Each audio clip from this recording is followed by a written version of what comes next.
మనం fats avoid చేయడం ఎంత డేంజరో మీకు తెలుసా? నేను చెప్తాను వినండి. Welcome to our Callie's diaries part 18. మనం క్యాజువల్గా ఎవరికైనా ఎందుకు మీరు ఫ్యాట్స్ కన్జ్యూమ్ చేయట్లేదు అని అడిగితే వాళ్ళు మోస్ట్ కామన్గా చెప్పే ఆన్సర్ వెయిట్ పెరిగిపోతాం అని చెప్తారు. బట్ అలా అనుకొని ఫ్యాట్స్ కన్జ్యూమ్ చేయకుండా చాలా బెనిఫిట్స్ అయితే మిస్ అవుతుంటారు. అదేంటో చెప్తాను చూడండి.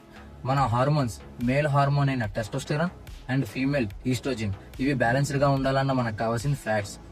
మన జాయింట్ హెల్త్ అండ్ ఇన్ఫర్మేషన్ గురవ్వకూడదన్న మనకు కావాల్సిన ఫ్యాట్స్ వలబుల్ విటమిన్స్ అని ఏడిఈకే మన బాడీకి అబ్జర్వ్ అవ్వాలన్నా కావాల్సిన ఫ్యాట్స్.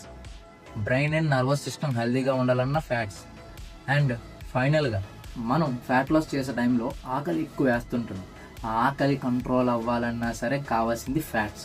సో ఇన్ని బెనిఫిట్స్ ఉంచుకొని ప్రతి ఒక్కరు వెయిట్ పెరిగిపోతాం అనే భ్రమలో ఫ్యాట్స్ని పక్కన పెట్టేస్తుంటారు. సో నేను చెప్పేది ఏంటంటే moderation is the key.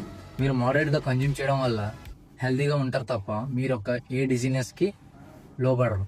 I hope అందరికి అర్థమైంది అనుకుంటాను. Thank you.